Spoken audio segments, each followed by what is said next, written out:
Now, the latest deteriorating health situation here in France due to coronavirus and the vital importance of the vaccination programme, both set to be the main issues as the French President Emmanuel Macron speaks to the nation tonight. Macron is due to speak as the number of people in hospital continues to decline slightly here, but the number of cases is seeing alarming rises. A series of new measures set to be finalised by ministers this morning here, including a potential compulsory vaccination of all health workers.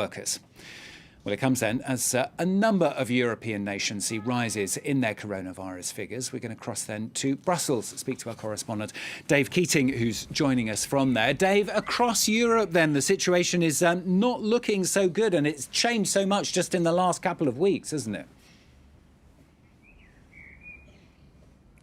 Yeah, the situation is changing here very, very rapidly. We've seen very, very steep spikes in cases, notably in Spain, Portugal, and the Netherlands. And in a way, this was kind of inevitable. We knew this was coming because we could see the case rises happening in the UK, where the Delta variant has really taken hold. Also in Russia, there's been a really big spike in cases. So it was always unlikely that we were going to be seeing the Delta variant taking hold right on the EU's borders and not see it happen in the EU itself. Now, why are these particular countries experiencing this spike? It's not entirely clear, although Spain and Portugal did open their borders to tourists, including UK tourists, earlier than other European countries. But the basic fact is that the Delta variant is here in continental Europe now, and authorities are kind of trying to figure out what to do about it. The important thing to note is that even though the cases are going up, the hospitalizations and deaths are not going up at the same rate. And that's because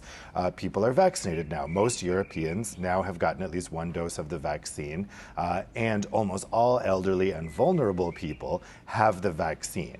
So the big question is how politicians are going to react. And there have been warnings against a kind of knee-jerk reaction to seeing the case numbers go up and putting in a whole bunch of new restrictions, both on travel and back to kind of lockdown situations. But the number increase is really startling. And of course, politicians are going to worry that if they don't do anything and things get worse, they're going to be blamed.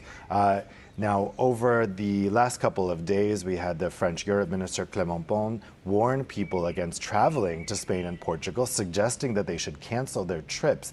That drew an angry rebuke from the Spanish and Portuguese governments, who said, look, the hospitalizations and the deaths are not going up. That is really not fair to be telling people not to go. Of course, those countries are desperate to revive their tourism sectors. Over the weekend, the French government did walk that back, but it's really unclear how governments are going to respond to this. Dave, let's talk about the sanitary pass as well. It was supposed, wasn't it, to ensure travel within Europe could continue, even if the situation got worse. But already some countries seem to be not really following it. Yeah, this EU COVID certificate, also called the vaccination passport, was supposed to save the summer, even in the face of the Delta variant. The main thing is that it was supposed to enable EU citizens to travel within the EU, not just if they've been vaccinated, but also the pass also shows if you've had a recent negative PCR test or a past diagnosis that would give you antibodies. But over the past couple of days, Malta decided that it's going to ban all unvaccinated visitors, including EU citizens. Now, that is certainly a violation of the spirit of the COVID certificate legislation, if not the actual letter of the law.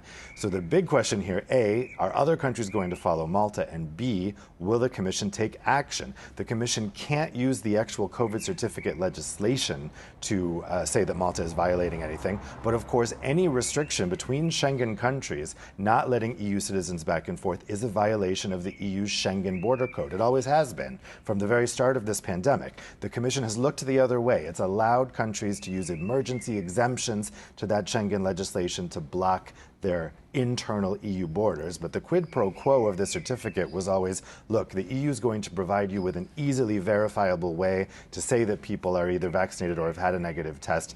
If you keep blocking the internal EU borders, the Commission's going to take you to court. So I'm sure the Commission's going to be asked about this today. The response is going to be very interesting and could impact whether other countries follow Malta's lead here. The other thing that especially airlines and the tourism industry is concerned about is that countries could put in onerous quarantines, either going to countries or for citizens returning back from countries, which have the same impact as a ban, that people cancel their travel plans because they don't want to have to deal with a 14-day quarantine when they return. That's harder for the Commission to go after countries for because the country is letting people in. It's just dictating that they do something when they return because of sanitary reasons, which is harder for the Commission to go after. So the two things to watch: are other EU countries going to follow Malta's lead, and is the Commission going to get tough early this week and say, no, Malta, you can't do this, and other countries, we can't start closing EU internal borders again. You need to respect